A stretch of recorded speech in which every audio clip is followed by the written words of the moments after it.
What's up guys, kenalkan aku Idhar dari channel Radar Movie. Ini adalah video perdana pertama dari channel Radar Movie. Pada video pertama ini, Mimin akan membahas sebuah alur cerita Donghua series yang berjudul The Island of Xiliang. Film ini menceritakan tentang sebuah pulau misterius yang mana pulau itu merupakan tempat untuk pengasingan bagi para dewa yang melakukan sebuah dosa besar. Lalu seperti apa jalan ceritanya? Buat kalian yang baru mampir dan suka dengan channel ini, jangan lupa dukungannya dengan cara like, comment, and subscribe. Dan jangan lupa nyalakan tombol notifikasinya agar kalian tidak ketinggalan video-video terbarunya dari channel Radar Movie. Oke lah, yuk kita ke alur ceritanya.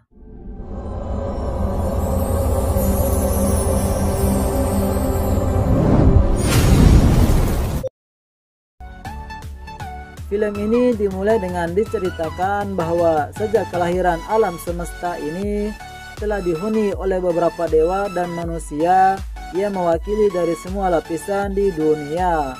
Mereka melakukan tugas yang berbeda-beda di alam semesta ini. Dewa bertanggung jawab atas hukum yang mengatur pergerakan segala sesuatu di dunia.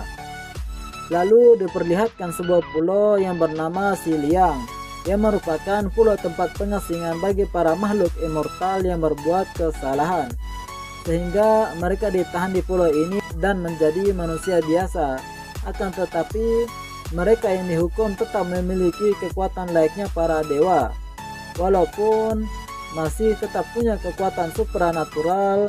Mereka bakal menua seperti layaknya manusia biasa. Selain itu, mereka yang hidup di pulau itu apabila terkena air laut, maka tubuh mereka akan hancur menjadi debu. Dikatakan akan tiba peristiwa yang terjadi setiap 500 tahun sekali, di mana perwakilan dari alam surga akan membuka portal dan turun ke pulau Xiliang untuk menguji mereka semua. Jika nanti ada yang lulus, maka akan kembali ke alam surga. Kemudian scene beralih kepada seorang pria yang bernama Sang Zhen sedang berusaha kabur dari pulau itu bersama keluarganya.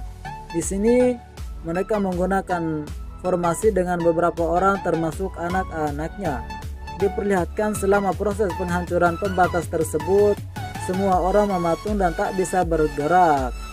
Setelah beberapa lama mencoba menghancurkan pembatas itu, air laut tiba-tiba naik dan mengenai beberapa orang dan musnah.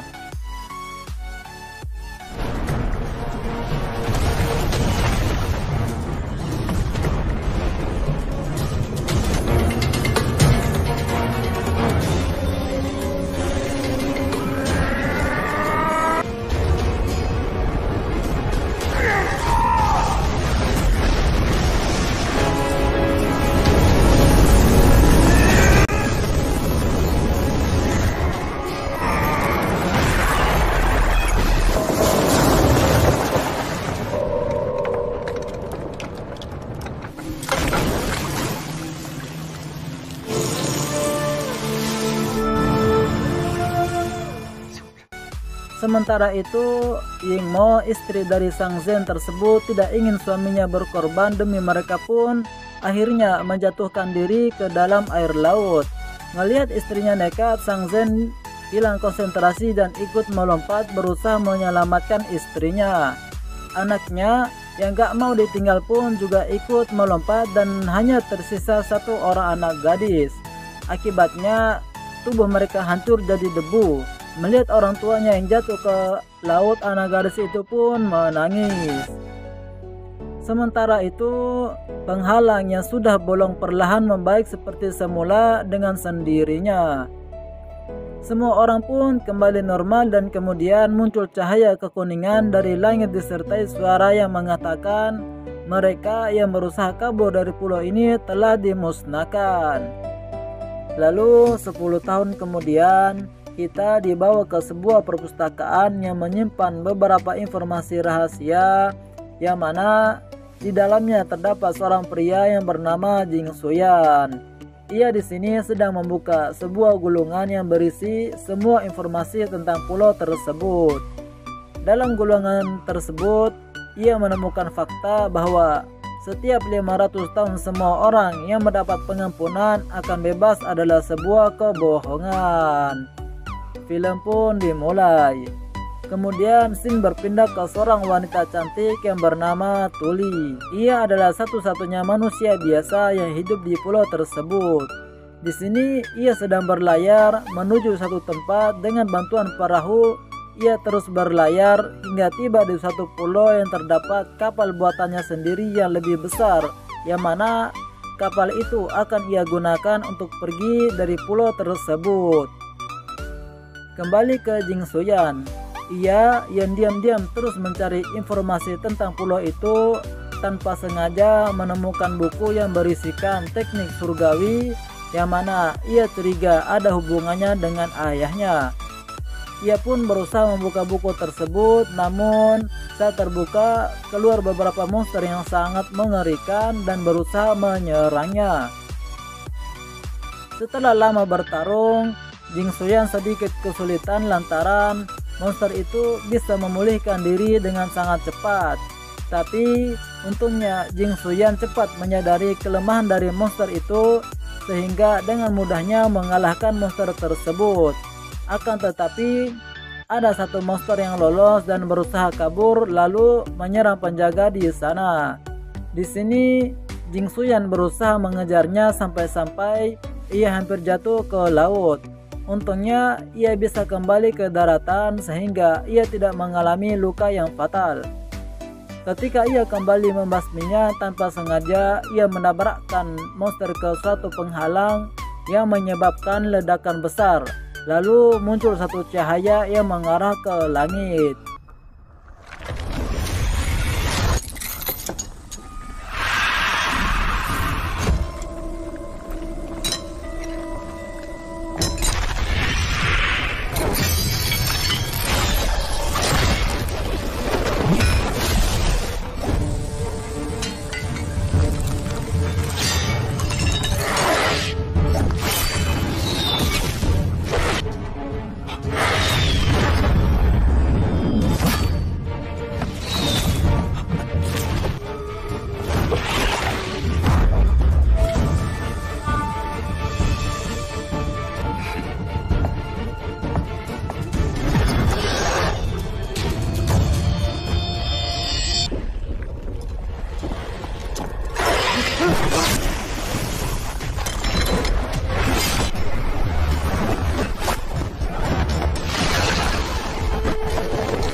Tuli yang melihat hal itu bergegas pulang ke pavilion Sang Dian untuk mencari tahu apa yang telah terjadi.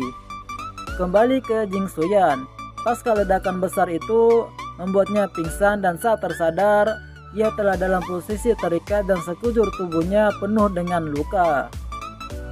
Menyadari pasukan yang sedang mendekat ke arahnya, ia pun dengan panik berusaha melepaskan ikatannya. Untungnya ia berhasil kabur tepat waktu dari tempat tersebut. Setelah kejadian itu, beberapa tetua dari masing-masing keluarga mengadakan pertemuan di sebuah aula. Di sini mereka saling menuduh satu sama lain siapa yang telah merusak kalender pulau di perpustakaan hingga meledak. Tapi dari mereka tak ada yang mengaku karena memang bukan mereka semualah pelakunya. Di sisi lain, terlihat Tuli bersama seorang bocah lelaki bernama Linglong sedang menguping semua percakapan mereka dari luar jendela. Di sini mereka mendengar para tetua yang saling menuduh dan membahas kejadian 10 tahun lalu tentang pembobolan pembatas.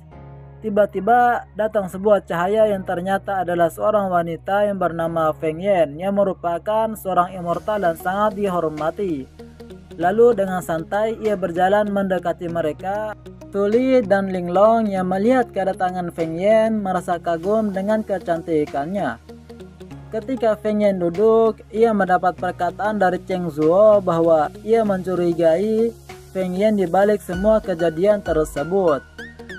Feng Yan yang tak terima dengan perkataan itu mulai marah dan mengeluarkan kekuatannya untuk berduel dengan Cheng Zuo. Di saat situasi mulai memanas, Zheng Ren berbicara pada Feng Yan agar tidak marah. Akhirnya hal itu pun membuat situasi kembali dingin. Tuli yang masih menguping bersama Linglong tiba-tiba dikagetkan oleh kedatangan wanita cantik bernama Lingxi yang merupakan kakaknya Linglong. Di sini Lingxi mengajak Tuli dan Linglong pulang dan jangan menguping percakapan dari para tetua lagi, karena jika ketahuan akan bahaya.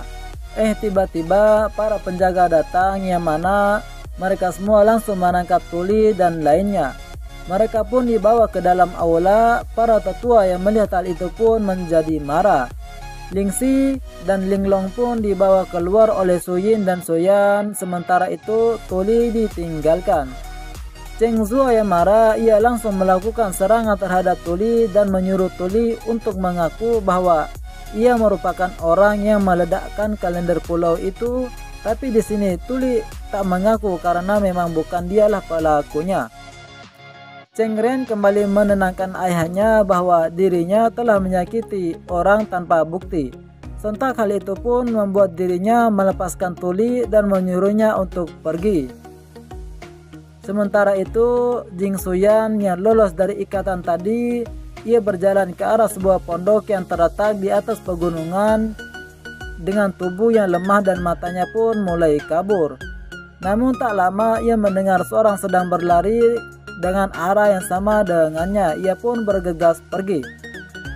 Ternyata itu adalah Tuli yang kembali ke rumahnya, di mana Tuli tinggal bersama seorang kakek tua bernama Kakek Heng yang sangat dihormati di pulau tersebut yang juga merupakan seorang dewa.